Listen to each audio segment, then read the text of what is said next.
نفس عدد ما وسعه علم الله. اللهم صل وسلم وبارك على سيدنا محمد وعلى آله وصحبه في كل لمحة ونفس عدد ما وسعه علم الله. اللهم صل وسلم وبارك على سيدنا محمد وعلى آله وصحبه في كل لمحة ونفس عدد ما وسعه علم الله. بسم الله ما شاء الله، بسم الله ما شاء الله، بسم الله ما شاء الله، وما لم يشأ لم يكن. لا حول ولا قوة إلا بالله العلي العظيم. لا حول ولا قوة إلا بالله العلي العظيم. لا حول ولا قوة إلا بالله العلي العظيم. اللهم ارحمنا بالقرآن واجعله لنا إماما ونورا وهدى ورحمة. اللهم ذكرنا منه ما نسينا، علمنا منه ما جهلنا، وارزقنا تلاوته آناء الليل وأطراف النهر، واجعله لنا حجة يا رب العالمين. اللهم افتح لنا فتوح العارفين، وارزقنا فهم النبيين، واجعلنا من عبادك الصالحين والمتقين يا رب العالمين. بسم الله الرحمن الرحيم. قال مصنف رحمه الله تعالى: نفعنا الله بعلومه وبكتابه في الدارين، اللهم آمين يا رب العالمين. وبعد، قال: tadbir dan ikhtiar dunia yang terpuji. Tadbir dan ikhtiar dunia yang terpuji itu ialah tadbir para sahabat dan orang-orang yang saleh radhiyallahu anhum. Penglibatan mereka dalam pekerjaan dunia kerana semata-mata ingin mendekati Allah Subhanahu wa ta'ala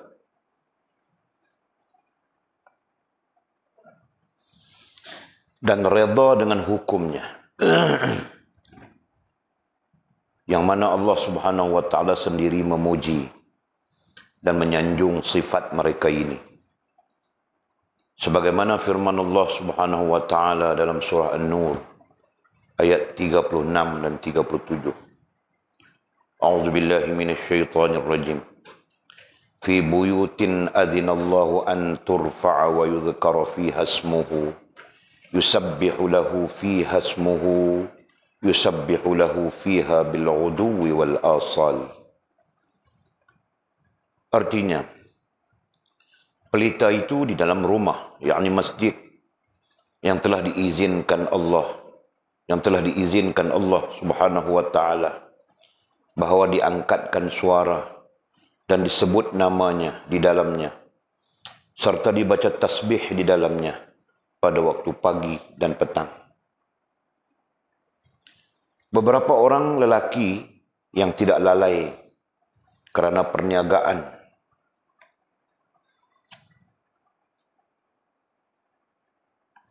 dan tidak pula dilalaikan oleh jual beli daripada mengingati Allah, yakni zikrullah, dan mendirikan salat fardu serta memberikan zakat harta. Mereka takut akan hari yang bergoncang hati dan penglihatan di waktu itu, yakni pada hari kiamat. Apa yang ingin anda katakan terhadap kaum yang telah dipilih oleh Allah Subhanahu wa ta'ala sebagai sahabat Rasulullah sallallahu alaihi wasallam, yang sentiasa berhadap dengan apa-apa yang diperkatakan oleh Allah Subhanahu wa ta'ala di dalam Quran, yang menggambarkan dan membuktikan betapa tinggi dan mulianya mereka. Tiada seorang pun dalam kalangan mukmin pada hari kiamat kecuali di leher mereka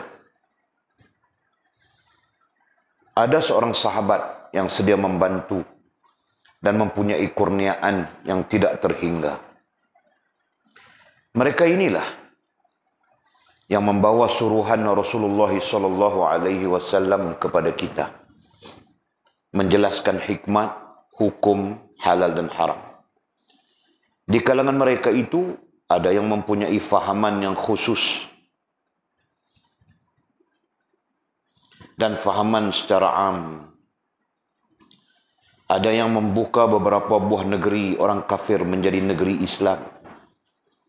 Malahan ada yang bertindak keras ke atas orang-orang yang syirik kepada Allah Subhanahu wa taala dengan memelihara dan berpegang pada agama Islam yang sebenar. Sebagaimana sabda Nabi sallallahu alaihi wasallam, "Ashabi kan nujum bi ayyihim iqtadaitum ihtadaitum." Bi ayyihim ya. Mim bukan mati. Bi ayyihim iqtadaitum ihtadaitum. Artinya, para sahabatku seperti bintang di langit. Dengan apa sahaja mereka kamu ikut, kamu mendapat petunjuk daripada mereka radhiyallahu anhum. Dalam ayat 37 surah An-Nur, Allah Subhanahu wa taala mensabitkan firman-Nya tentang mereka yang berjual beli, mengeluarkan zakat harta, tentang kekayaan mereka, tidak terkeluar kerana memuji kekayaan mereka lantaran mentadbirkannya dengan hak Tuhan mereka. Berkata Abdullah bin Utbah radhiyallahu taala anhu, kekayaan yang dimiliki oleh Sayyidina Utsman bin Affan radhiyallahu taala anhu ketika beliau terbunuh sebanyak 100 ribu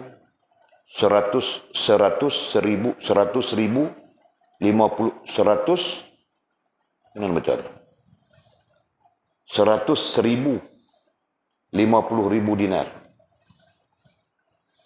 dan beribu-ribu dirham, dan meninggalkan hasil bumi Idris, Khabir dan Wadil Qura, Masya Allah,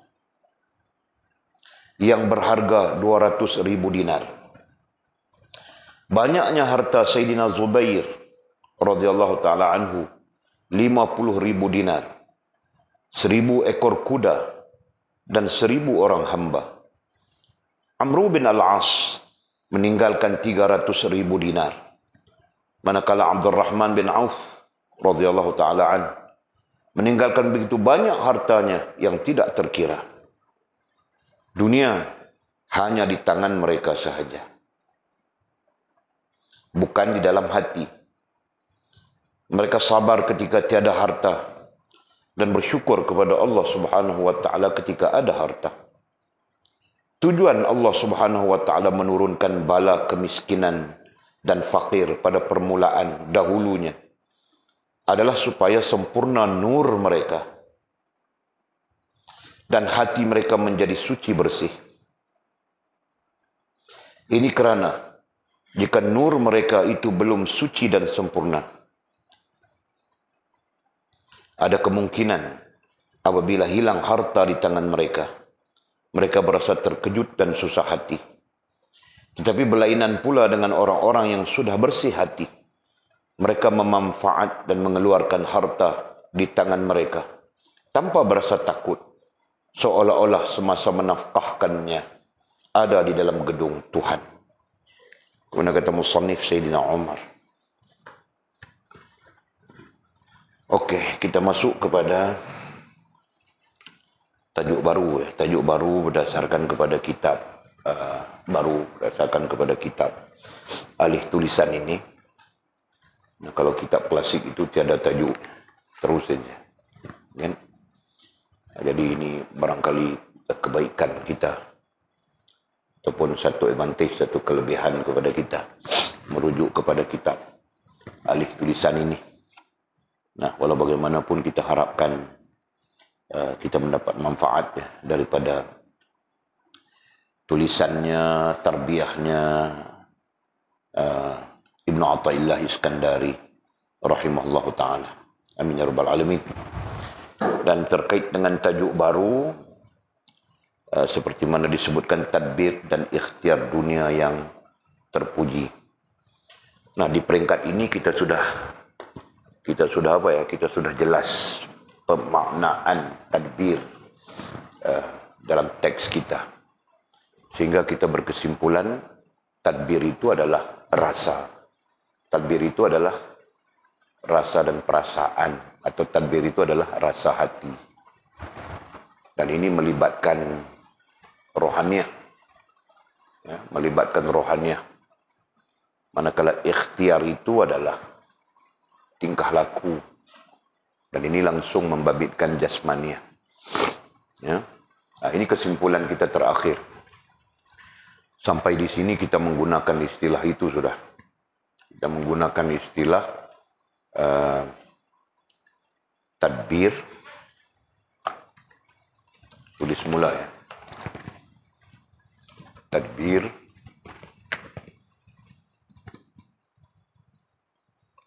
sama dengan rasa ataupun perasaan. Ini tempatnya di hati ya, tahu sudah kita khususnya. Kemudian kita sebutkan ini adalah rohaniyah. Oke.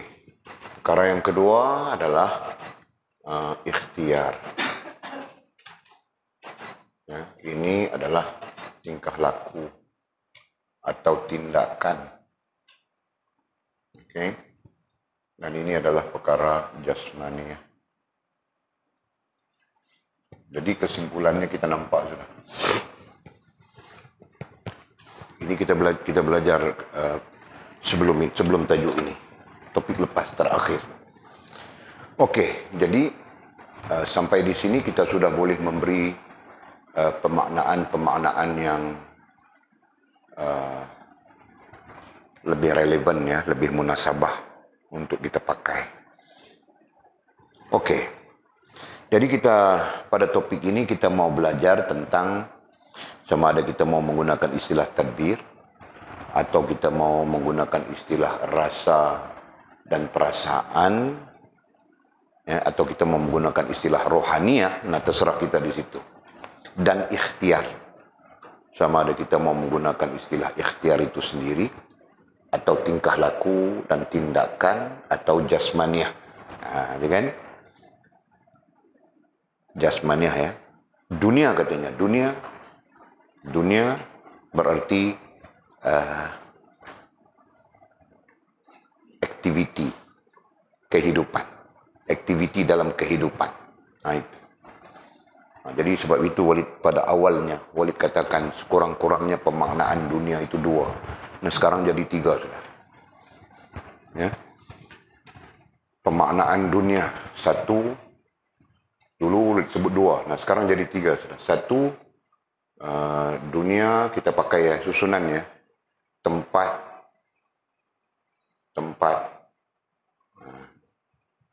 kehidupan sebelum mati, sebelum akhirat. Yang kedua, dunia artinya sesuatu yang tidak menghubungkan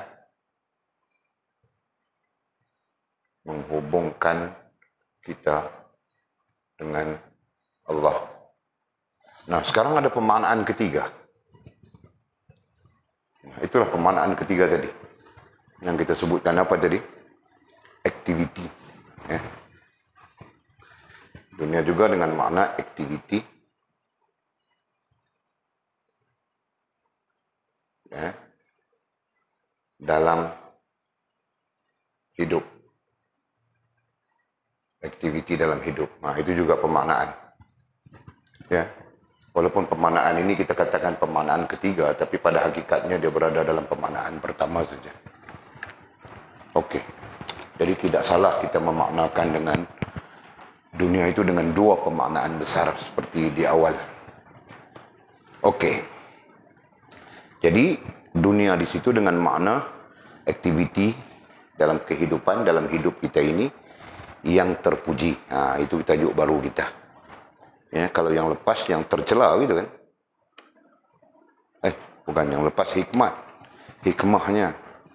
Ya, ada yang tercela kah? Dia sekali saja. Jadi ayat mudahnya adalah kita mau membincangkan tentang rohaniah dan jasmaniah, ya, dalam kehidupan dunia ini, dalam beraktiviti, dalam aktiviti pada kehidupan dunia ini yang terpuji. Itu yang kita mau bincang. Yang terpuji dengan maksud yang diredai oleh Allah Subhanahu wa taala. Nah, jika ada yang diredai, berarti ada yang tidak diredai, betul kan? Nah, itu fahaman mudah, mantiknya, logiknya. Jika ada yang terpuji, berarti ada yang dicela, ada yang tercela. Bila ada yang diredai, berarti ada yang tidak diredai. Nah, itu. Oke, nah itulah tajuk kita. Kemudian kata musannif, tadbir dan ikhtiar dunia yang terpuji itu, tadbir, rohaniah, endingnya rohaniah, dan ikhtiar, penghujungnya adalah jasmaniah, gitu kan? Yang terpuji itu, yang terpuji ai diredai. Nah, macam mana? Ialah tadbir para sahabat. Nah, ialah itu merujuk kepada contohnya, gitu kan? Ai contohnya ialah tadbir para sahabat. Jadi para sahabat Nabi ini adalah contoh rohaniah dan jasmaniah dunia yang terpuji. Begitu. Jadi kita perlu ambil contoh daripada para sahabat selain daripada baginda Nabi kita sallallahu alaihi wasallam. Lalu kita bincang macam mana para sahabat ini. Katanya contohnya ialah para sahabat Nabi, ya, para sahabat Nabi sallallahu alaihi wasallam dan orang-orang saleh radhiyallahu anhum. Bukan hon, ya, hum radhiyallahu anhum. Mudah-mudahan Allah redha kepada mereka. Jadi musannif Ibnu Athaillah Iskandari rahimahullah taala membawa kita untuk melihat tadbir dan ikhtiar dunia ataupun rohaniah dan jasmaniah dalam aktiviti kehidupan dunia yang terpuji dengan merujukkan kita kepada para sahabat Nabi sallallahu alaihi wasallam dan orang-orang saleh radhiyallahu anhum. Nah, jadi pada situasi apapun, pada keadaan apapun,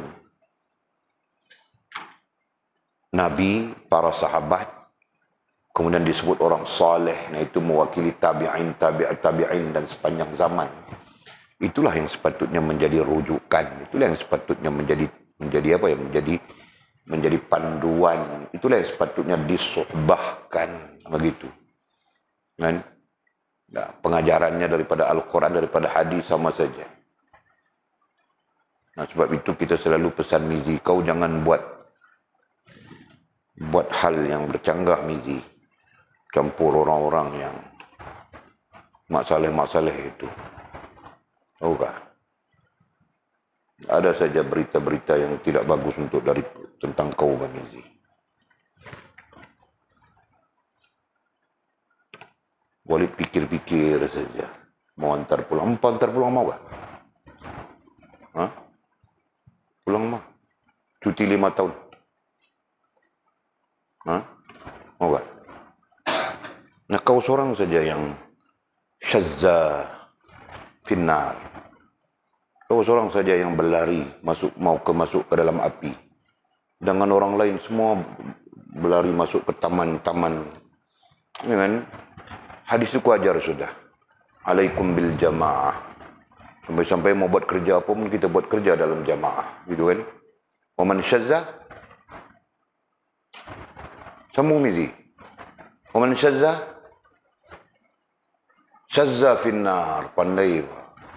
Nah, yang berpecah, yang meninggalkan, yang lari, yang mengelak. Nah, dia lari masuk ke neraka. Kan hadisnya begitu kan? Kau lari-lari saja, Mizi. Pagi tiada, petang tiada. Jangan, Mizi. Jangan sampai-sampai Walid cakap 2-3 kali, nanti masalah. Okey? Yang buruk itu buang. Ambillah pelajaran, pengajaran daripada para sahabat baginda Rasulullah sallallahu alaihi wasallam. Ambillah pengajaran, pelajaran daripada orang-orang saleh. Nah, ini nasihat ini bukan sekarang, bahkan sampai hari kiamat. Ya kan? Bukan sekarang saja, Pak. Sampai hari kiamat. Nah, kalau ditakdirkan besok kiamat pun kita perlu campur orang soleh. Tidak boleh campur dengan orang-orang yang boleh membawa kita kepada kerosakan. Nah, sisi lain kita pernah mendengar hadis baginda Rasulullah sallallahu alaihi wasallam, bersuhbahlah dengan orang yang jual wangian. Sekalipun kau tidak membelinya, kau akan terbau wanginya, ya kan? Pengajarannya begitu besar. Ya? Okey. Kemudian kata musannif, penglibatan mereka ai sahabat dan orang saleh. Penglibatan. Nah, penglibatan itu maksudnya aktiviti. Penglibatan. Itu adalah aktiviti. Aktiviti di dalam hidup, sepanjang hidup mereka. Disebut penglibatan. Penglibatan mereka, ai para sahabat Nabi dan orang-orang saleh. Dalam pekerjaan dunia, itu yang kita sebut aktiviti tadi. Ya kan? Kerana semata-mata ingin mendekati Allah dan redha dengan hukumnya. Begitu. Nah, ini kita melihat, kita dibawa untuk melihat para sahabat dan orang-orang saleh. Mereka pun terlibat dengan dunia. Dalam arti kata yang lain, mereka pun terlibat dengan kedua-dua elemen yang kita sebut. Ya, dalam kehidupan dunia, nah mereka pun terlibat sama seperti kita, sama seperti makhluk-makhluk Allah yang lain.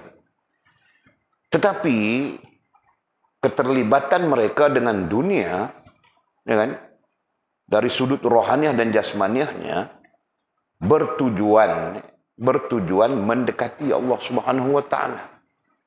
Nah, ini berarti apapun aktiviti mereka, ya, tujuannya, niatnya, yang mempengaruhi niat mereka adalah untuk mendekati Allah Subhanahu wa taala. Nah, itu maksud. Jadi mereka terlibat dengan apapun aktiviti, nah semua itu mendorong mereka untuk mendekatkan diri dengan Allah Subhanahu wa taala.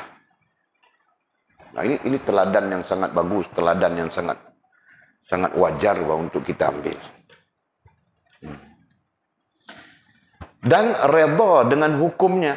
Nah, itu termasuk apa? Termasuk penglibatan mereka itu sebagai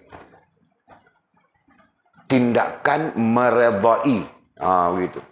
Tindakan meredai dengan hukumnya ay Allah Subhanahu wa taala. Ya kan?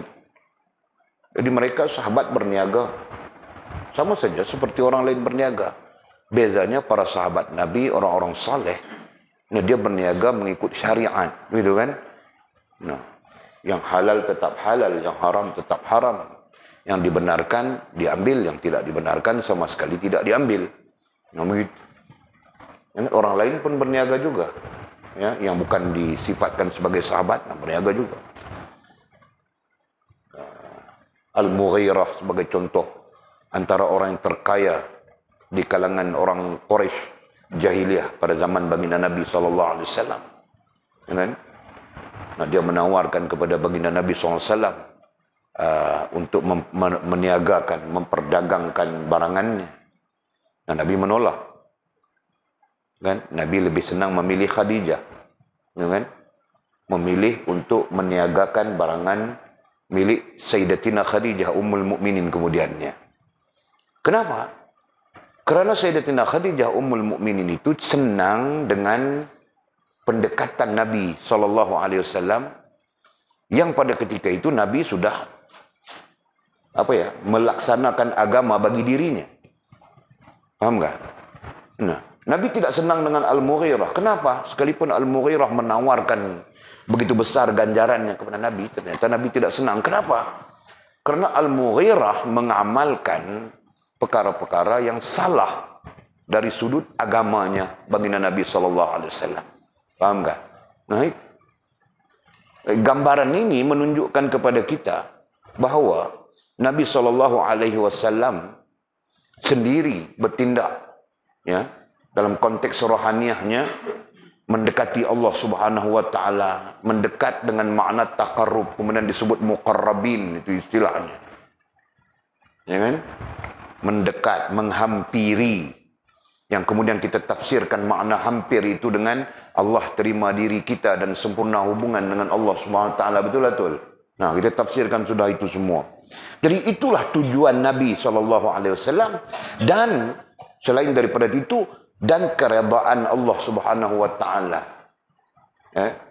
Nabi SAW melakukan apapun untuk keredaan Allah Subhanahu wa taala. Bagaimana keredaan Allah Subhanahu wa taala itu berlaku? Seperti ditunjukkan oleh Nabi, redha dengan hukum Allah. Nabi redha dengan hukum Allah. Nah, begitu. Kemudian diwarisi kepada para sahabat, sifatnya sama saja, ya kan? Aktiviti mereka bersifat mendekati Allah Subhanahu wa taala dengan makna yang kita sebut. Mendekati ay hampir, menghampiri. Nah, kita tafsir sudah itu, tadi aku sebut sudah ya. Hampir dengan makna, ada dua makna kita pakai. Satu, hampir ya, istilahnya hampir atau dekat, ya, atau dekat. Ini istilah Melayunya. Jadi kedua-dua ini kita sebut apa? Dengan makna satu, Allah terima diri. Boleh suka tulis dari bawah naik ke atas. Sebab kita nak faham senang. Satu, Allah terima diri. Allah terima diri. Dan yang kedua, sempurna hubungan. Ya? Nah, itu. Ini tafsiran kita terhadap makna hampir, makna dekat. Mendekati, nah perkataan asalnya adalah dekat. Okey. Jadi Nabi mengajar para sahabat. Para sahabat pun mengamalkannya. Nah, mereka meletakkan dalam rohaniah mereka menjadi tujuan untuk mendekati Allah Subhanahu wa taala, gitu kan? Kemudian meletakkan di dalam jasmaniah mereka redha kepada hukum Allah Subhanahu wa taala dalam bentuk menerima. Allah haram, maka mereka pun menerimanya sebagai haram, sama sekali tidak mengambilnya, menolaknya dan sebagainya. Nah, itulah amalan para sahabat Nabi dan orang-orang saleh. Kemudian kata musannif, yang mana Allah Ta'ala sendiri memuji. Nah, kerana itu. Kerana mereka menjadikan aktiviti hidup mereka tujuannya untuk mendekati Allah Subhanahu wa taala. Dan mereka menjadikan aktiviti dalam kehidupan mereka secara jasmaniahnya mencari redha Allah Subhanahu wa taala. Nah, kerana itu Allah Subhanahu wa taala sendiri memuji dan menyanjung sifat mereka ini. Sifat mereka ini ya, bukan in ya. Memuji dan menyanjung sifat mereka ini. Nah, Allah sendiri memuji. Siapa? Para sahabat. Siapa lagi? Orang-orang saleh. Yang tujuannya jelas kita sebutkan tadi. Yang tujuannya mendekati Allah SWT, menghampiri Allah SWT. Dengan makna mau Allah terima diri, mau sempurna hubungan dengan Allah SWT. Nah, di mana Allah memuji mereka? Sebagaimana firman Allah Subhanahu wa taala dalam surah An-Nur. Nah, Allah menyebut pujian itu dalam surah An-Nur ayat 36 dan 37. Bunyi ayatnya, a'udzubillahi minasyaitonirrajim. Fi buyutin adzinallahu an turfa'a wa yudhkara fiha ismuhu yusabbihu lahu fiha bil ghuduwi wal asal.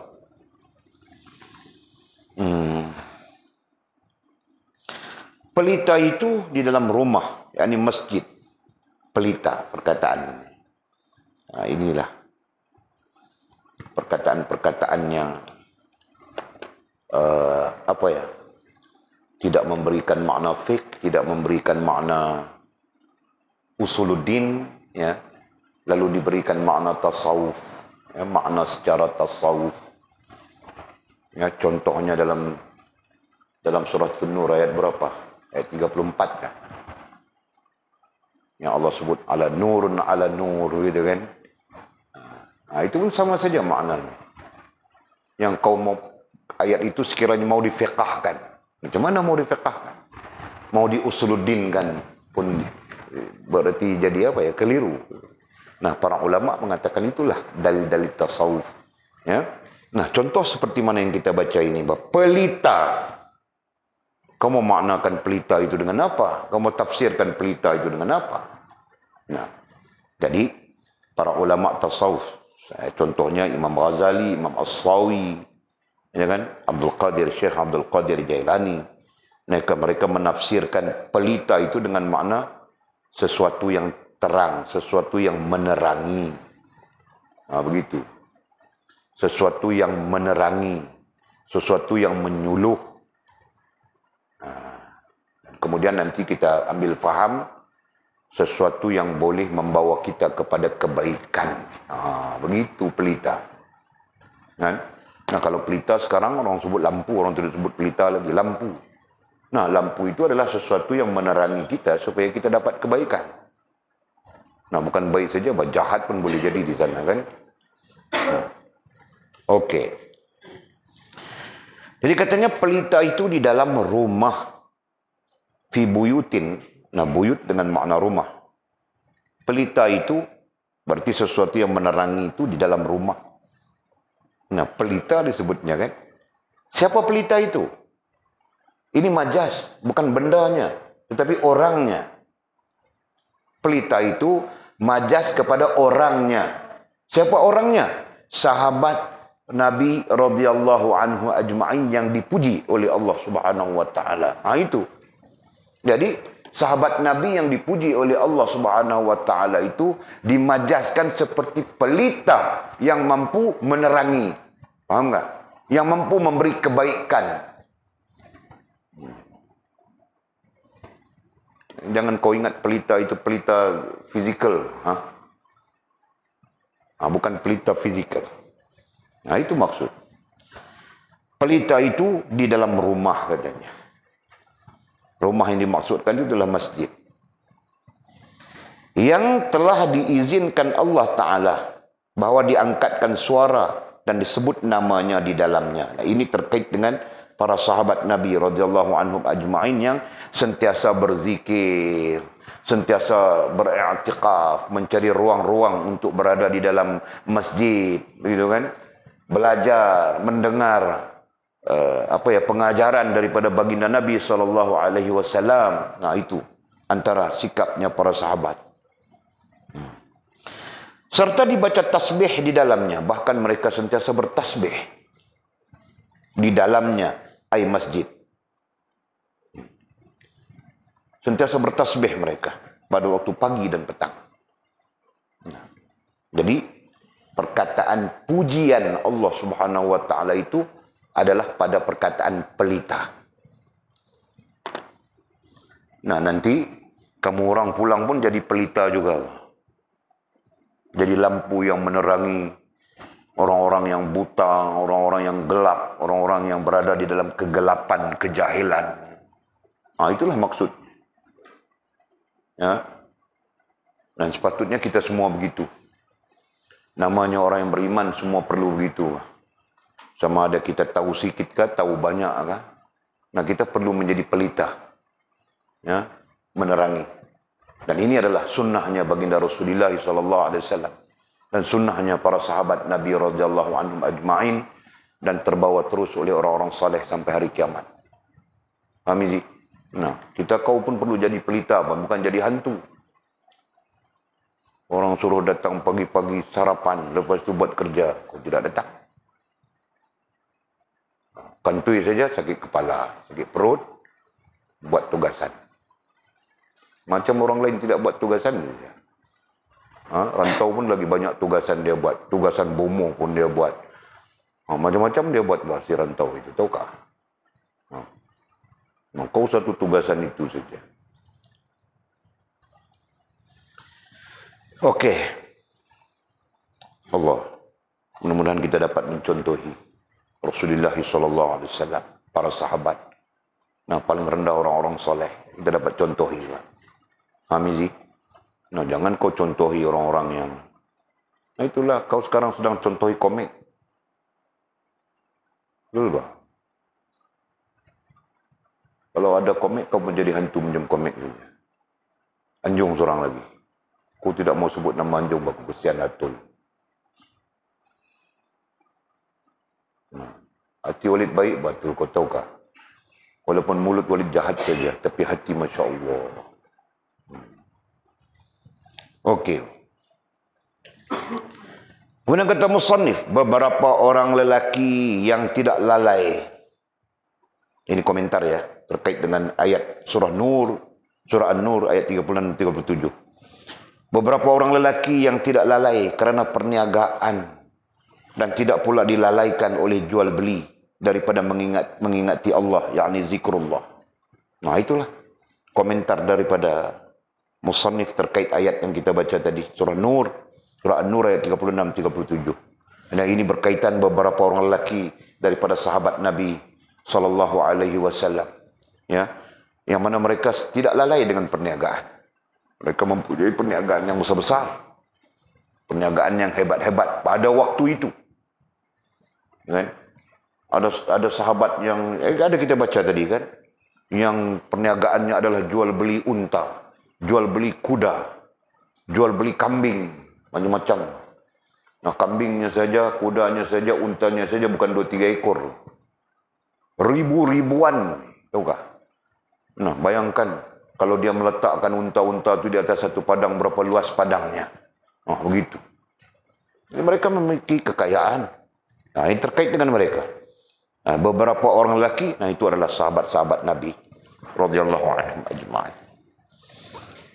Tetapi tidak lalai, yang tidak lalai kerana perniagaan. Mereka tidak lalai dengan perniagaan mereka. Walaupun perniagaan mereka itu besar, begitu hebat. Antara bangsa. Kan? Kalau kamu orang nanti belajar perniagaan daripada ini kita tidak ada peta mau tunjuk ya. Kita marking saja.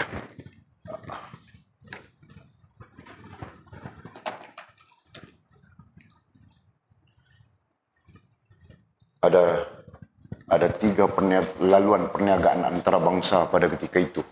Mau padang yang mana? Padang yang ini ya. Ada 3 perniagaan. Ya, para sahabat Nabi radhiyallahu anhum ajma'in memang mereka berniaga antara bangsa. International business. Itu. Di sini Makkah, di sini Madinah. Dalam Jazirah Arab. Ya. Jalan perniagaannya satu naik ke begitu. Okay? Satu begitu.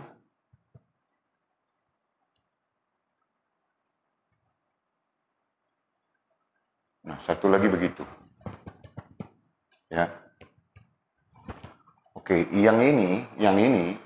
yang pergi begitu ini dipanggil laluan sutra.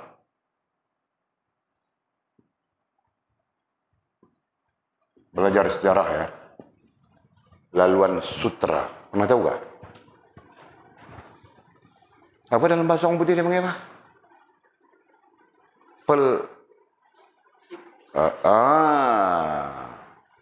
Sik. Betul lah sik. Sampai sekarang. Laluan itu ada sampai sekarang. Ya. Laluan itu dibuka oleh para sahabat Nabi radhiyallahu anhum ajma'in. Ini sampai ke China ya.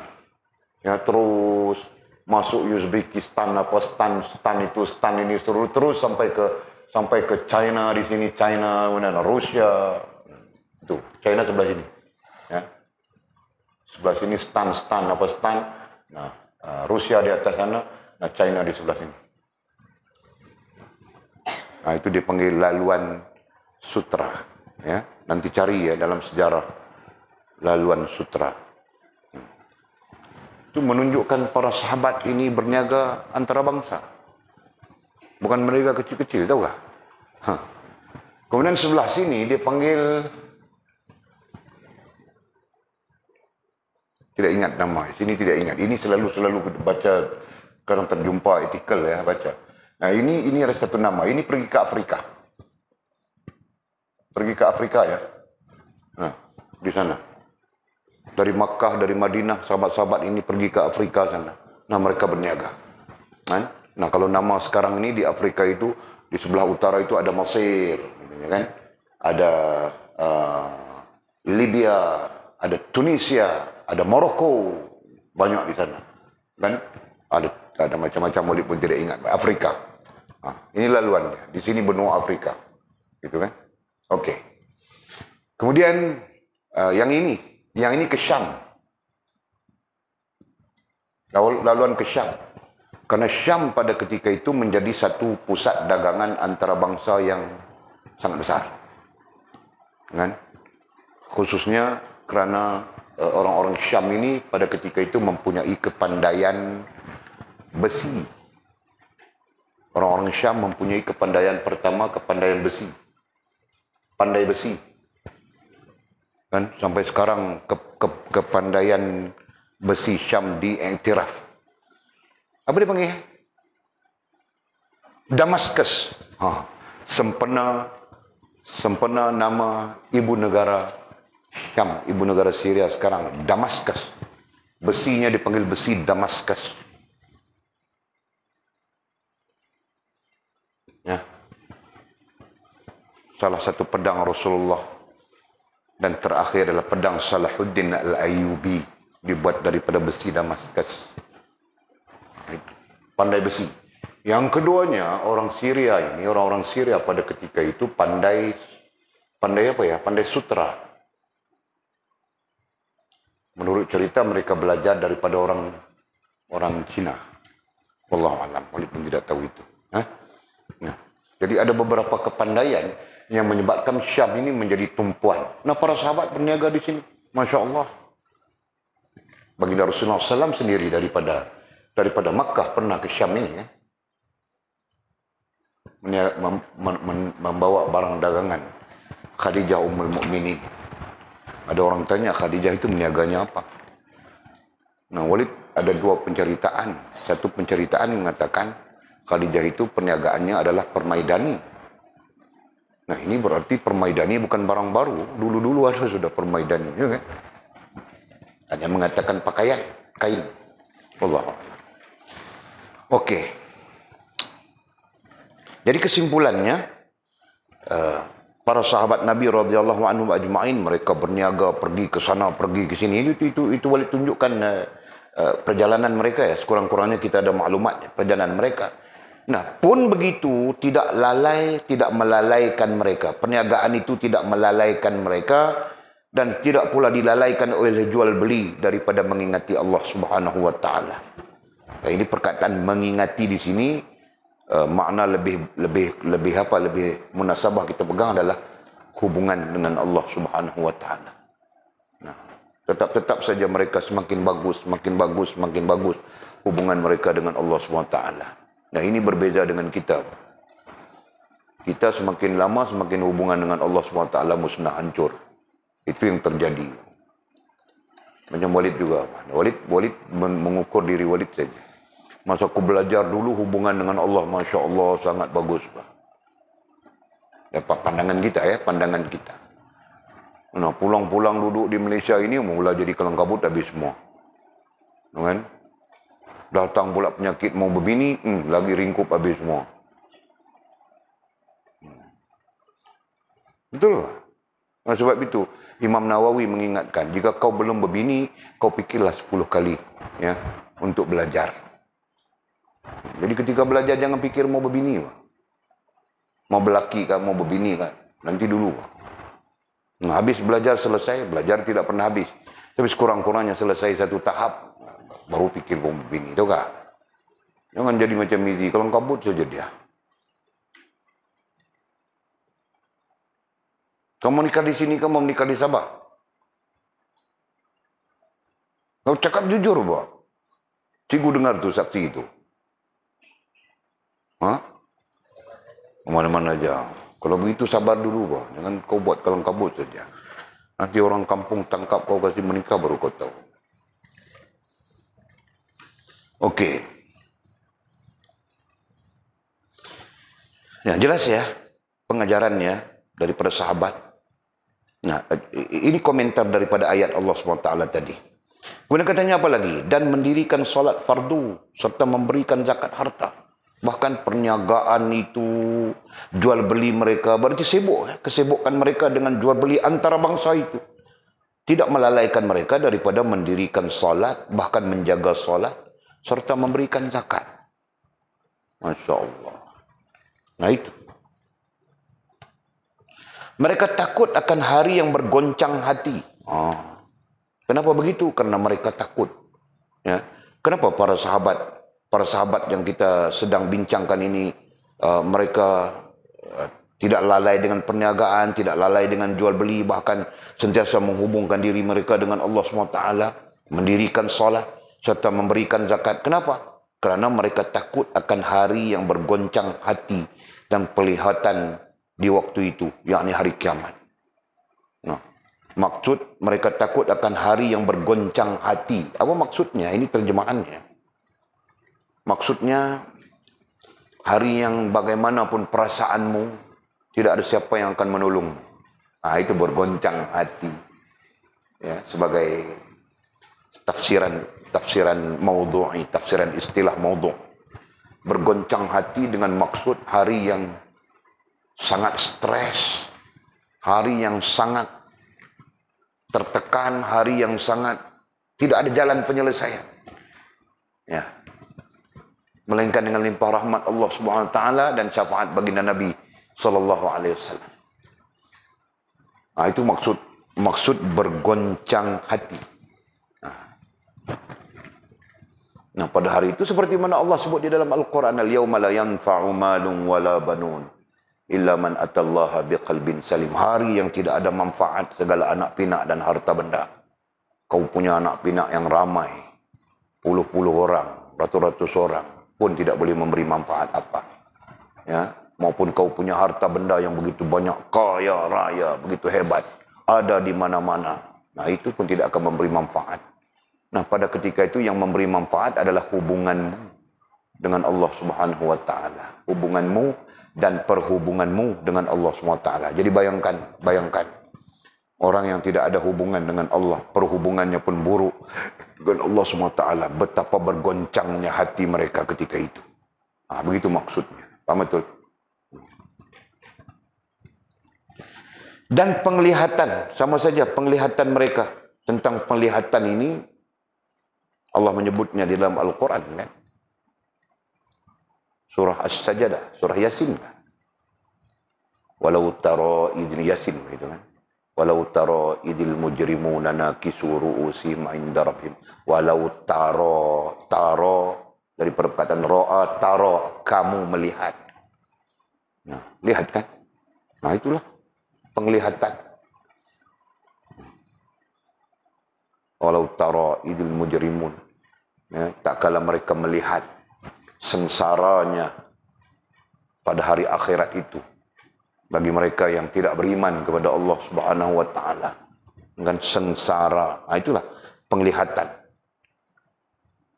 Jadi, nah di sana bergoncang hati dan sengsara. Ya. Dan nanti nampak, nanti kau sendiri lihat betapa sengsaranya, ya, pada waktu itu, yakni pada hari kiamat. Nah, tentang sengsaranya hari kiamat itu banyak dalil-dalilnya di dalam Al-Quran.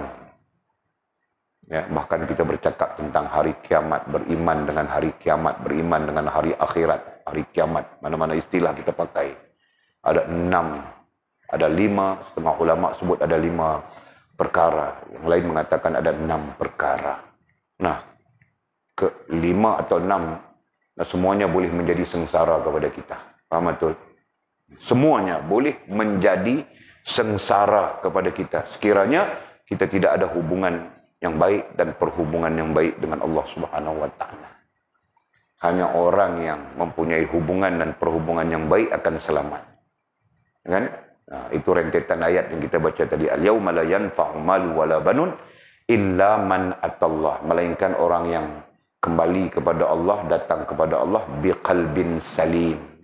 Dengan hati yang sejahtera, para ulama menafsirkan. Hati yang sejahtera itu maksudnya hubungannya baik dengan Allah, perhubungannya baik dengan Allah Subhanahu wa taala. Nah, yang lain-lain semua nanti bergoncang hati, semua nanti sengsara. Melihat kesengsaraan. Allah, ya Allah. Nah, jika sudah demikian, sekarang kita perlu membaguskan hubungan kita dengan Allah. Sekarang kita perlu memperbaiki perhubungan kita dengan Allah SWT. Nah, tidak boleh nanti-nanti lagi. Nanti, tua macam Walid saja. Nah, tua macam Walid, mau buat apa? Sakit pinggang lah. Sakit perut pun sampai hari ini belum baik lagi. Sakit saja. Sakit itu, sakit ini. Kau sakit lagi kadang tak? Sakit lagi? Kadang-kadang. Nah, itu. Allah, ya Allah. Okey. Kemudian kata musannif, apa yang ingin anda katakan terhadap kaum yang dipilih oleh Allah Subhanahu wa taala? Nah, kita mau komen apa? Apa yang ingin kamu katakan? Jadi ayat modernnya ya. Kita mau komen apa? Tentang orang-orang yang dipuji oleh Allah Subhanahu wa taala. Ya, sama ada generasi sahabat Nabi, sahabat-sahabat Nabi SAW, mudah-mudahan radhiyallahu ta'ala anhum, maupun generasi salafus salih, generasi orang-orang saleh yang mengikut perjalanan baginda, mengikut perjalanan sahabat sampai kepada Nabi SAW. Ya, kita mau komen apa? Kita mau kritik, kita mau cakap apa? Sedangkan Allah SWT memuji mereka. Nah, itu. Nah, tidak boleh cakap apa-apa. Tidak boleh cakap apa, ikutlah. Itu maksudnya. Kan? Ikutlah mereka, contohilah mereka. Janganlah kau contohi artis-artis itu. Sibuk saja si orang itu mau menikah lain, kau kelang kabut. Nah, aku tengok saja dalam Facebook itu, kenapa kelang kabut sangat ni? Komen-komen saja ratus-ratus ribu. Kes orang itu menikah seorang lagi. Siapa namanya? Siapa namanya misi? Samsul. Pandai bawa kau. Nah, itu menunjukkan dia pandai itu kah? Bininya nama apa? Sarah. Nah, kelang kabut semua orang Malaysia ini. Ratus ribu, juta sudah aku rasa. Yang ikut itu. Follower itu.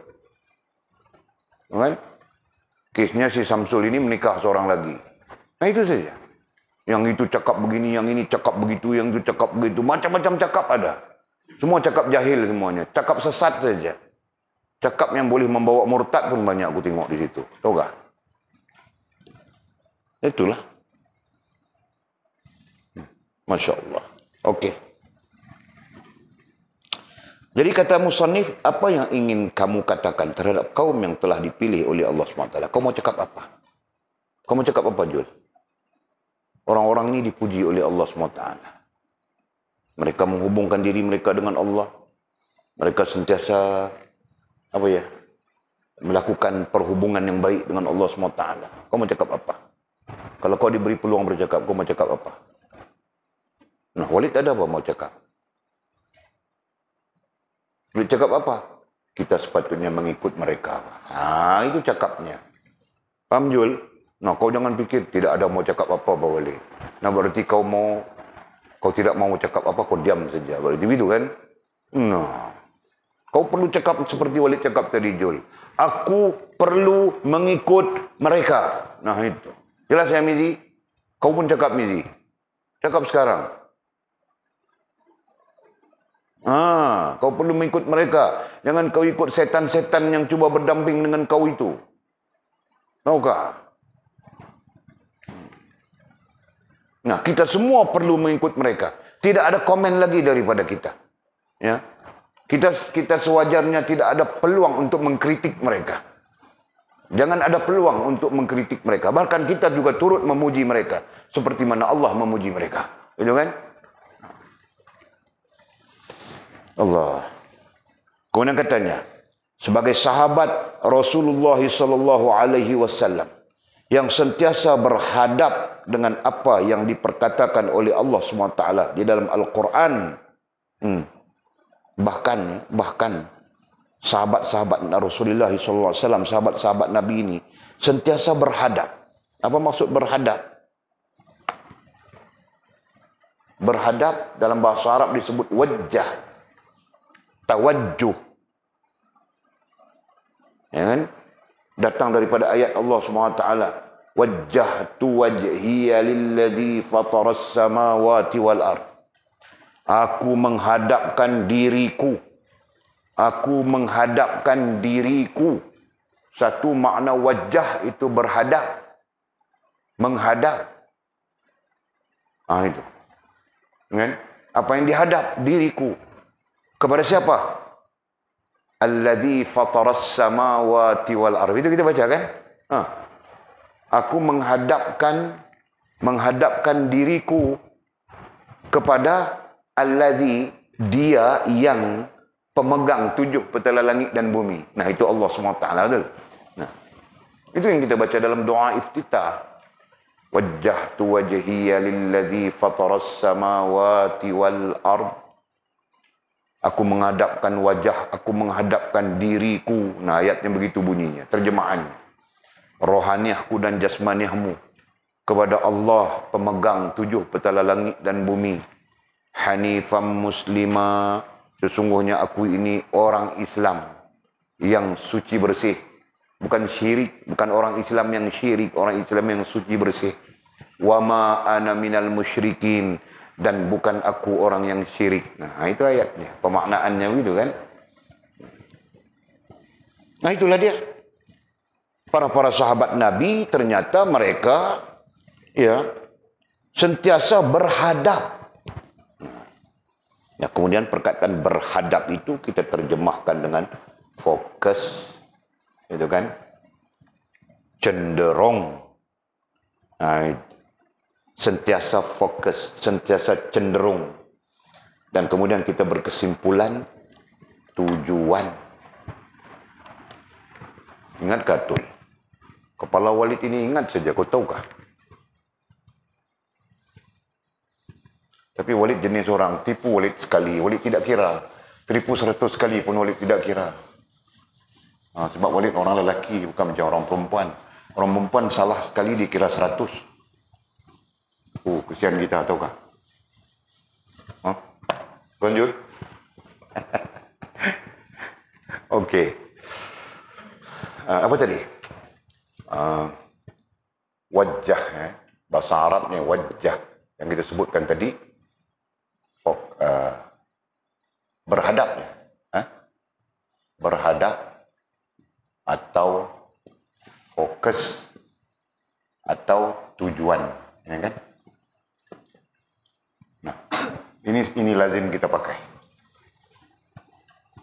Perkataan terakhir itu yang lazim kita pakai. Allah menjadi tujuan. Lillahi Rabbil Alamin. Nah, nanti sampai di tujuan itu disebut Lillahi Rabbil Alamin. Nah, Lillah.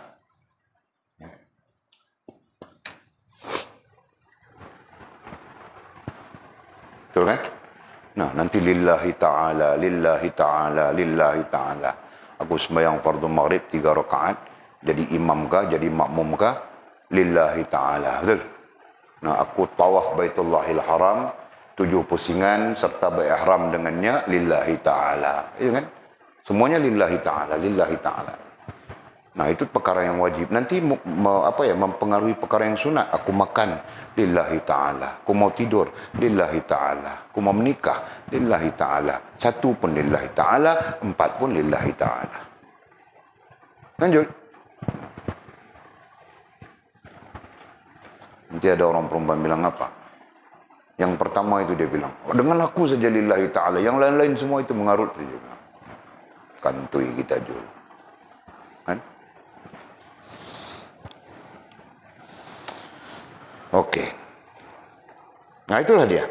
Yang sentiasa berhadap. Berarti sentiasa mereka wajah. Sentiasa mereka berhadap. Sentiasa mereka fokus. Sentiasa mereka bertujuan. Apapun aktiviti yang kita sebutkan. Ya.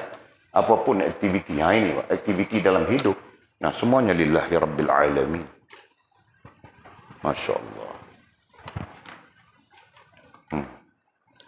Katanya, dengan apa-apa yang diperkatakan oleh Allah SWT. Sisi lain, ini, dengan apa-apa yang diperkatakan. Nah, perkataan Allah SWT dalam Quran itu dipanggil wahyu, gitu kan. Nah, dengan apa-apa yang diperkatakan, diwahyukan oleh Allah SWT di dalam Al-Quran. Nah, semua mereka ikut, mereka patuh. Yang menggambarkan dan membuktikan betapa tinggi dan mulianya mereka, sahabat Nabi radhiyallahu anhum ajma'in dan orang saleh. Subhanallah.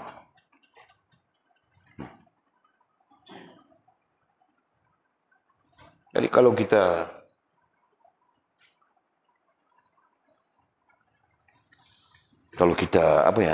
aturkan, nah mau atur masih lagi terlalu awal. Kita mau strukturkan masih lagi terlalu awal karena ada beberapa fakta lagi. Tapi sekurang-kurangnya kita dapat melihat kenapa Allah Subhanahu wa taala memuliakan para sahabat Nabi radhiyallahu anhum ajma'in sehingga Allah memuji mereka melalui wahyu, melalui ayat-ayatnya. Sebab itu yang kita perlukan, ya. Kenapa? Karena kita mau meneladani itu. Oke. Jadi katanya yang menggambarkan dan membuktikan betapa tinggi dan mulianya mereka. Itulah bukti ketinggian, itulah bukti kemuliaan mereka. Kita jarang menggunakan istilah ketinggian. Kita lazim menggunakan istilah kemuliaan, betul? Ya kan? Nah, jadi berarti para sahabat Nabi ini mereka berada di posisi kemuliaan. Nah, kita boleh ukur sudah. Kita ada measurable-nya, kita ada elemen yang boleh mengukur. Nah, kemuliaan sahabat ini tahap apa? Nah, nampak Jul? Para sahabat Nabi ini mereka berada di makam apa? Sampai begini kemuliaannya. Nampak sudah? Jelas ya? Sudah tentu mereka berada di makam salihin, syuhada, siddiqin. Nah, karena itu Allah memberi kemuliaan kepada mereka. Selain daripada kemuliaan-kemuliaan dalam bentuk-bentuk fizikal, gitu kan. Nah, bentuk-bentuk spiritual. Allah sebut sendiri di dalam Al-Quran. Semuanya kenapa? Semuanya kerana mereka tidak lalai dalam menghubungkan diri mereka dengan Allah. Dan tidak lalai dalam membaguskan perhubungan mereka dengan Allah Subhanahu wa ta'ala. Nah, jelas itu. Kita lalai saja. Ya kan?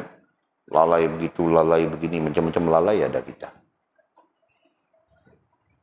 Oke. Nah, tadi kita sebut ya, sentiasa berhadap. Berarti mereka tidak lalai. Wah, itulah. Walid mau menggambarkan bahwa mereka tidak lalai. Apa bukti mereka tidak lalai? Mereka sentiasa berhadap.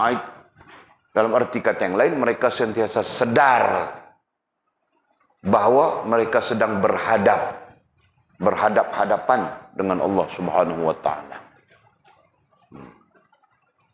Sentiasa sedar. Nah, itu sebagai apa? Itu sebagai jawaban kepada bagaimana bentuk mereka berhadap. Nah, mereka tidak lalai. Sentiasa sedar saja.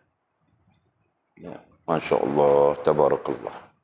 Nah, kita pun perlu membawa diri kita begini.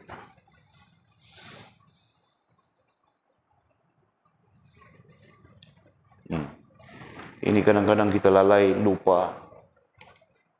Nah, ketika kita lalai, kita lupa, itulah kita melakukan perkara-perkara yang salah, yang merosakkan hubungan dan perhubungan kita dengan Allah SWT. Lepas itu kita mengharapkan Allah memuliakan kita. Macam mana hubungannya rosak, perhubungannya rosak, macam mana? Ya. Kemudian kata musannif, tiada seorang pun dalam kalangan mukmin, tiada seorang pun dalam kalangan mukmin pada hari kiamat, tiada seorang pun dalam kalangan mukmin. Maksudnya di kalangan kita orang Islam, orang yang beriman, itu maksudnya. Ya, tiada seorang pun ya pada hari kiamat kecuali di leher mereka ada seorang sahabat yang sedia membantu. Ini majaz ini. Kecuali di leher mereka, Nah, perkataan leher dalam bahasa Arab artinya nyawa. Ya. Dalam teks Arab, teks manapun nanti kita baca, dia mengatakan bahwa engkau di leherku, katanya. Maksudnya apa ini? Ya. Jadi ada perkataan lainnya, yang perkataan lain yang lebih mempengaruhi kalau kita sebut. Kita tidak akan kenal agama, atau kita mungkin berada di dalam kesesatan yang panjang berpanjangan sekiranya tanpa melalui leher sahabat-sahabat Nabi. Itu contoh ayatnya. Dalam teks mana boleh baca itu? Ya. Sehingga dikatakan bahwa kita menerima agama, menerima petunjuk, ya, menerima agama dengan batang leher para sahabat Nabi. Sehingga dikatakan begitu. Paham nggak? Ya, coba memahami konsep ayatnya ya. Jadi maksud batang leher itu apa? Jadi maksudnya pengorbanan, ya kan? Maksud batang leher, batang leher, ataupun istilah yang datang kemudian itu disebut itu. Nah, itu maksudnya pengorbanan. Ya, pengorbanan apa sampai menyebut batang leher? Nah, itu Walid maknakan tadi. Batang leher itu pemaknaannya adalah nyawa bagi orang-orang Arab. Dan mereka lazim bercakap begitu. Macam kita juga kan. Tengok dengan mata kepala. Itu contoh. Jadi ada istilah-istilah lain. Jadi berdasarkan kepada teks ini, tidak ada seorang pun di kalangan orang yang beriman sekarang melainkan ya, daripada pengorbanan nyawa para sahabat Nabi radhiyallahu anhu ajma'in. Itu maksudnya. Pahami sih? Nah, kalau para sahabat Nabi itu tidak berkorban nyawa, mungkin agama itu tidak sampai kepada kita. Nah, ketika itu mungkin kita menjadi pemuja-pemuja pokok, pemuja-pemuja patung, pemuja-pemuja busut jantan, pemuja-pemuja talor, pemuja-pemuja butterfly, pemuja-pemuja bebet, seperti berlaku di Jepun. Nah, agama Shinto di Jepun itu. Agama yang berdiri dengan mitoism. Agama yang berdiri dengan idealisme. Pakai pikiran saja. Kan? Nah, nanti dia buat, kita ini tidak wujud kalau tidak ada bebet dengan butterfly. Dia pun buat butterfly. Allah ya Allah. Ini bagian daripada kemerapuan manusia, ya kan? Nah, jadi paham nggak? Nah, Walid ulang lagi ayat ya, mudah-mudahan Allah merahmati kita, memuliakan para sahabat Nabi radhiyallahu anhum ajma'in. Agama yang sampai kepada kita, petunjuk yang sampai pada kita adalah hasil daripada pengorbanan nyawa mereka. Justru Allah memuliakan mereka, sangat patut Allah memuliakan mereka. Nah, jika tidak, macam boleh disebut tadi, yang terpengaruh dengan Majapahit Jawa, Hindu, agamanya Hindu. Kan? Yang terpengaruh dengan Sriwijaya, Langkasuka, agamanya Buddha. Kan? Nah, ini Nusantara. Yang terpengaruh dengan bukan Buddha, bukan Hindu. Nah, itu animism. Dengan mempercayai dewa itu, dewa ini. Sekarang pun masih ada, Pak. Nah, aku tidak tahu di Sabah sana. Masih ada puja laut kah? Puja pantai. Semangat laut. Kononnya yang jadi nelayan itu akan buat upacara semangat laut kah? Apa dia panggil, aku pun tidak tahu, Pak. Masih ada kan? Yang buat sawah padi itu nanti buat pemujaan semangat padi. Ini di kalangan orang Melayu pun 70-an masih ada, Pak, ini. Masih baru. Dengan 80-an kurang, 90-an, nah, sawah padi pun tiada. Nah, tapi sebelum itu, Masya Allah. Jadi kamu orang pun perlu buat kajian, perhatikan balik sejarah ya. Yang bekerja di dalam hutan, nah dia ada puja hutan. Ini macam. Ini semua sebahagian daripada kemusyrikan yang pernah berlaku kepada umat. Nah, bayangkan jika tidak datang petunjuk Allah SWT melalui lehernya para sahabat ini, melalui pengorbanan nyawanya para sahabat ini, kita tidak tahu di mana kita. Tahu tak? Aku mungkin ganti Syahrukh. Karena aku pun hero juga kan. Betul, Pak? Kan? Nah, itu jam boleh nanti panggil kau Mizi. Kau berlakon pula. Kan? Boleh, Pak?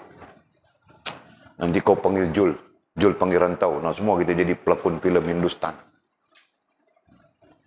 Habis orang Sabah itu semua gila Bengali Kapet. Dari gila Bengali Kapet lebih baik dia gila kita, betul kan? Jul, betul kan Jul? Kau macam tidak setuju saja.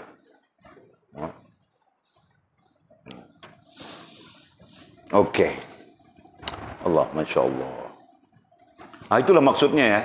Tiada seorang pun dalam kalangan mukmin pada hari kiamat, disebut hari kiamat nanti, kecuali di leher mereka ada seorang sahabat yang sedia membantu. Nah, terkait dengan hari kiamat, sahabat-sahabat Nabi SAW yang berkorban nyawa itulah nanti menjadi saksi kepada kita. Antara yang akan menjadi saksi kepada kita di hari kiamat. Nah, kenapa tiba-tiba mungkin sahabat ini menjadi saksi pada kita di hari kiamat? Kau baca saja Al-Quran. Surah Baqarah, juzuk yang kedua. Kalau sebut juzuk itu senang. Sayaqulu sufaha'u minan nasi ma wallahum an qiblatihim allati kanu 'alaiha. Qul lillahi al-masyriq wal maghribu yahdi man yasha'u ila siratin mustaqim. Nah, ayat ini bermula daripada ayat ini. Wa kadzalika ja'alnakum ummatan wasata litakunu syuhada'a 'alan nas wa yakuna ar-rasulu 'alaikum syahida. Nah, itu ayat. Ya, bahawa kita semua ditakdirkan oleh Allah SWT menjadi saksi antara satu sama lain. Nanti Walid kena jadi saksi kamu orang kena jadi saksi Walid. Nah, begitu, Pak. Tahukah? Nanti Walid bilang depan Allah, ya Allah, Allah Maha tahu. Kau buat apa di dunia? Contoh. Ya, bukan seperti itu ya, contoh saja. Aku buka pondok mengajar orang, ya Allah. Siapa yang menjadi saksimu? Mizi. Nah, misalnya. Nah, dia pun Allah panggil Mizi. Mizi, betulkah ini orang ini mengajar? Tidak, ya Allah. Dia buka karaoke, ya Allah. Aku kena. Contoh, paham tak? Contoh, aku kasih contoh saja. Kau jangan pikir begitu, Mizi, ya. Allah. Nah, itulah maksudnya. Setiap orang akan menjadi saksi kepada orang lain. Wa kadzalika ja'alnakum ummatan wasata litakunu syuhada, supaya kamu menjadi saksi kepada yang lain. Litakunu syuhada wa yakuna ar-rasulu 'alaikum syahida. Nanti Rasul akan menjadi saksi kepadamu. Nah, Rasul menjadi saksi kepadamu, sahabat menjadi saksi kepadamu, dan orang saleh menjadi saksi kepadamu, ulama menjadi saksi kepadamu. Hal ini disebut oleh para ulama Ahlussunnah wal Jamaah. Ya. Perbincangan tentang itu. Ada. Kita akan disoal oleh Allah SWT. Pernahkah kita belajar dengan ulama? Oh, tidak pernah. Tapi kami belajar daripada walid kami. Dia belajar dari walid kami. Nah, walid kamu pernah belajar dengan ulama? Ya. Ketika itu jalurnya berlaku. Faham tak? Begitu pas kurang-kurangnya. Okey. Dan katanya, dan mempunyai kurniaan yang tidak terhingga. Jadi apa? Sahabat katanya tadi, hari kiamat, ya, tiada seorang pun dalam kalangan mukmin pada hari kiamat kecuali di leher mereka ada seorang sahabat yang sedia membantu, dan mempunyai kurniaan yang tidak terhingga. Mempunyai kurniaan. Nah, itu terkait dengan kemuliaan para sahabat Nabi. Ya, kurniaan ai kemuliaan para sahabat Nabi. Jadi sebab itu ada ulama ya dalam perbincangan mereka, selain daripada Nabi memberi syafaat, nah mereka lebih terbuka dengan mengatakan para sahabat memberi syafaat, ulama memberi syafaat. Ya. Satu sisi perbincangan terhenti kepada pemberi syafaat adalah Nabi Muhammad SAW saja. Nah, itu satu sisi perbincangan. Jadi kita terima, memang betul. Ya, kerana satu-satunya Nabi yang boleh memberi syafaat kepada umat adalah Nabi Muhammad SAW. Bukan umatnya saja, bahkan seluruh manusia di hadapan Allah Subhanahu Wa Taala. Nah, ini syafaatnya Nabi, disebut syafaatul uzma. Aku ajar sudah itu kan? Ada berapa syafaat aku ajar sudah? Ada 3 kan? Nah, sebutkan rantau 1. Aku sebut sudah syafaatul uzma, tinggal 2 lagi apa?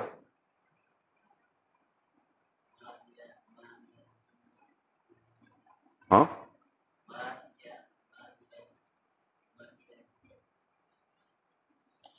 Oh, ini sebut apa? Rantau Arab pun tidak Arab. Bunyi macam Spanyol saja. Kau mau cerita apa tu?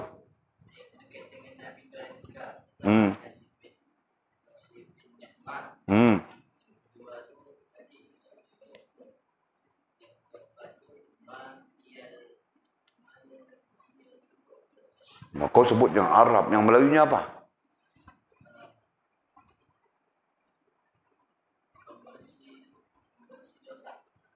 Nah, Walid bukan tanya itu. Walid tanya syafaat ada berapa jenis.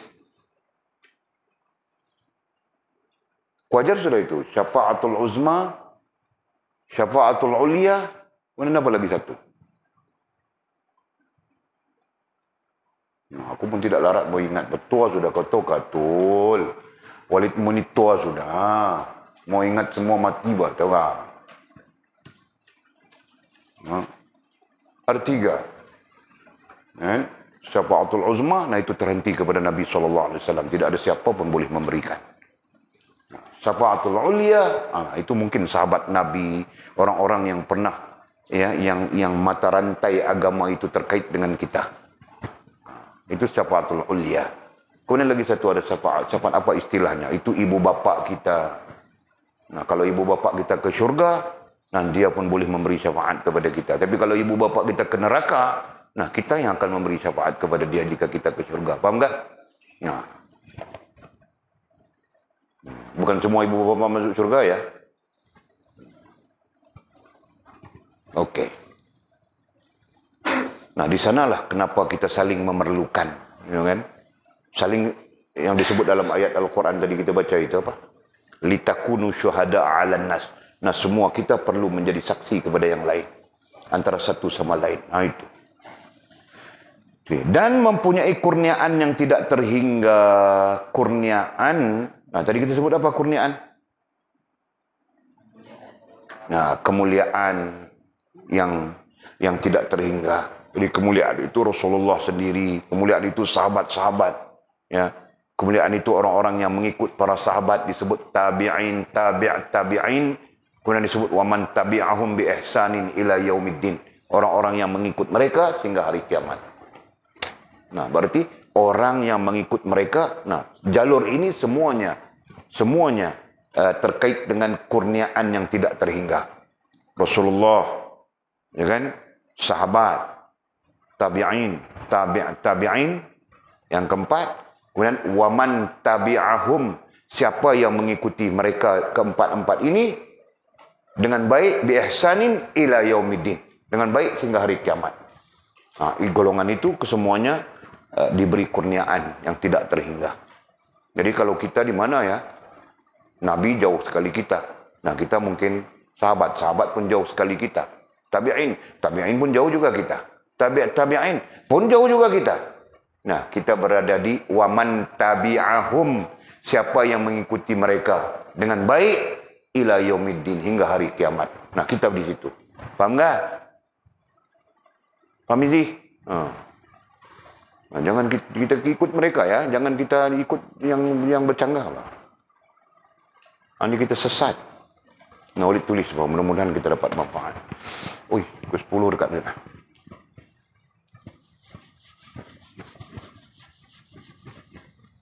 Pertama Rasulullah, ya, pertama Rasul sallallahu alaihi wasallam.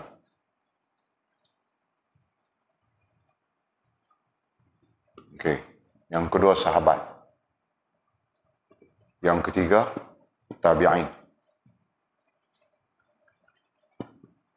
Yang keempat tabi'in. Yang kelima waman tabi'ahum bi ihsanin ila yaumiddin. Terjemahannya adalah orang yang mengikut mereka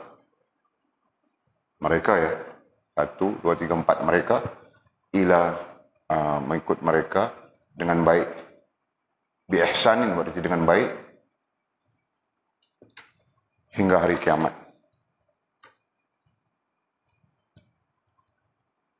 Nah, jadi kita tidak ada di sini, kita tidak ada di sini, kita tidak ada di sini, kita tidak ada di sini. Nah, sekurang-kurangnya kita ada di sini. Mereka orang yang mengikut mereka. Kita berada di posisi orang yang mengikut mereka. Ya, mereka di atas 1, 2, 3, 4. Dengan baik, ikut dengan baik ya, bukan ikut main-main ya. Jadi perkataan ulama pun begitu, ikut dengan baik. Waman tabi'ahum bi ihsanin. Ya, siapa yang mengikut mereka dengan baik. Itu perkataannya. Ila yaumiddin, hingga hari kiamat. Nah, jadi kita berada di sini. Moga-moga, mudah-mudahan kita berada di sini. Nah, yang penting kita mengikut mereka dengan baik. Nah, itu yang penting. Jangan mengikut mereka dengan katun-katun saja. Jelas ya? Okey.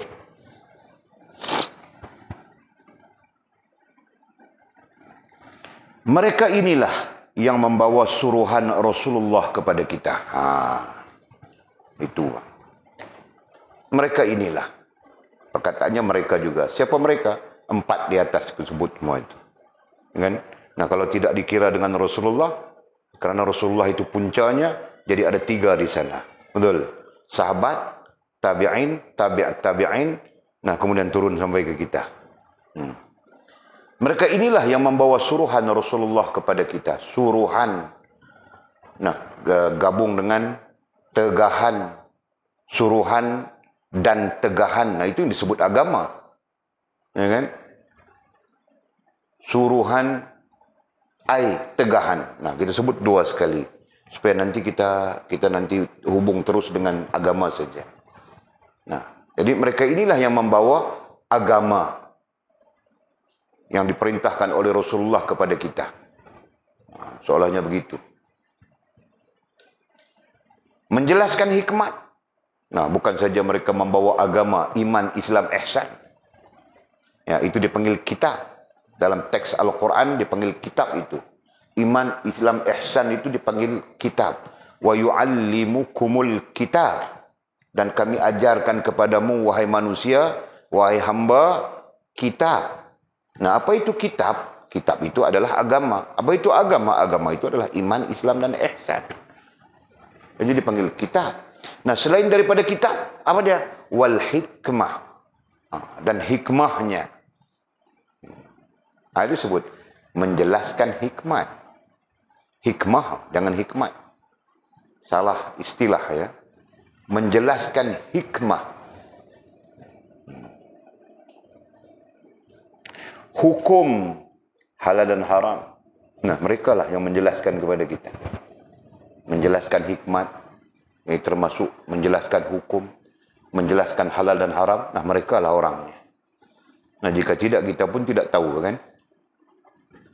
Imam Syafi'i menjelaskan kepada kita menurut kaedahnya Imam Syafi'i. Abu Hanifah menurut kaedahnya Imam Abu Hanifah. Nah, mereka yang menerangkan.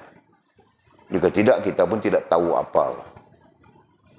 Hidup dalam kebingungan saja, kebodohan saja itu kan. Yang salah dianggap betul, yang betul dianggap salah. Nah, mungkin itu keadaan kita.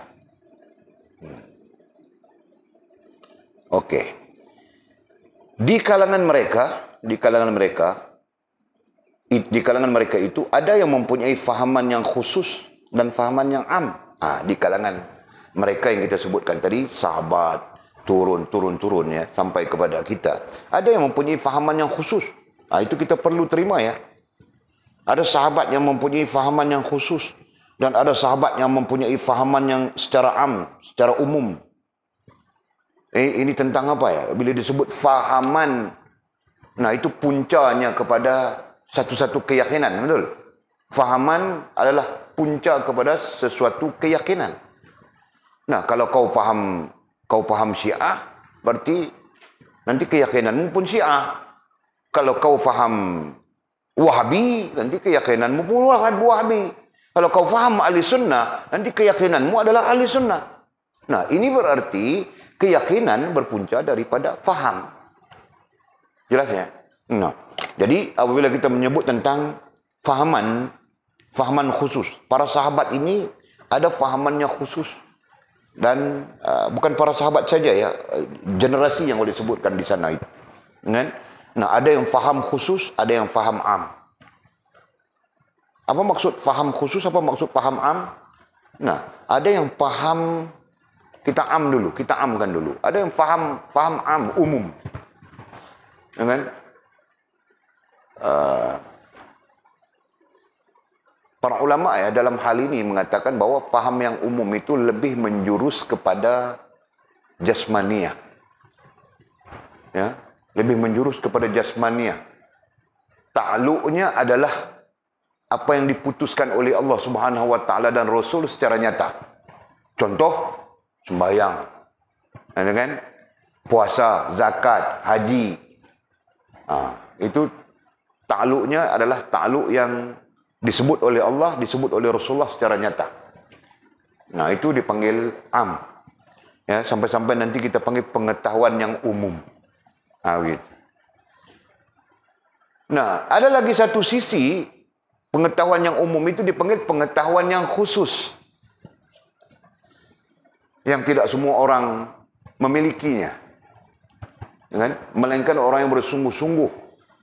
Ya, orang yang bersungguh-sungguh. Nah, pengetahuan yang khusus inilah lazim disebut pengetahuan yang terkait dengan rohaniyah.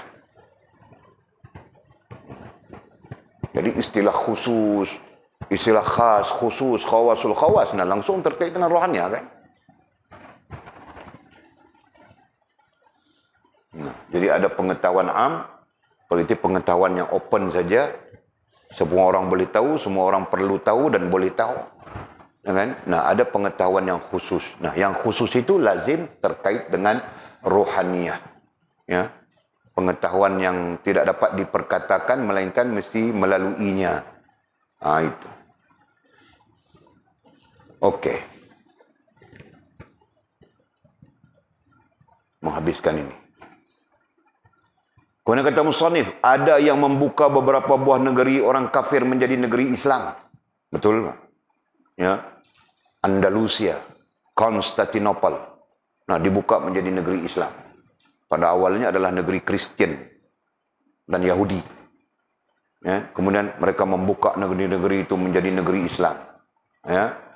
Sejarah Cordoba kalau orang baca. Ya. Okey, terus. Malahan katanya, malahan ada yang bertindak keras ke atas orang-orang yang syirik kepada Allah SWT. Nah, di sana macam-macam keadaan yang berlaku, kan? Ada yang bertindak keras, ada yang berdiplomasi.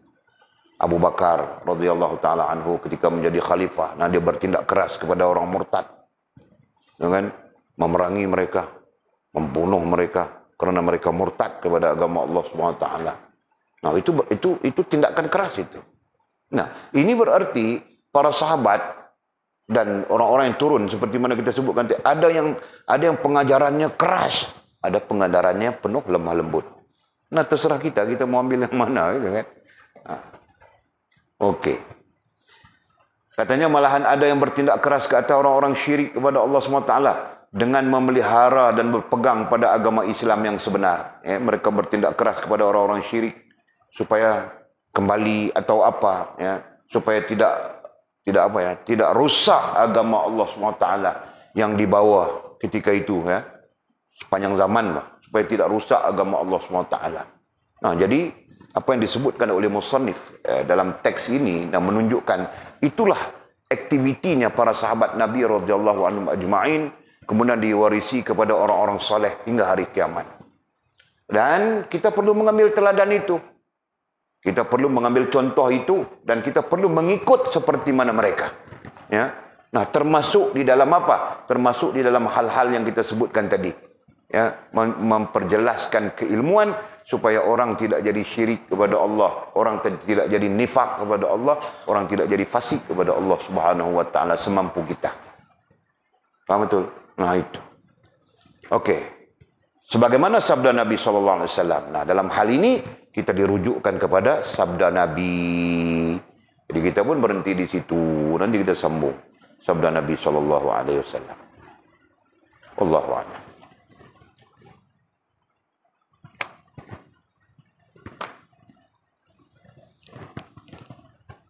Allahumma salli ala sayyidina Muhammad. Ada soalan kah?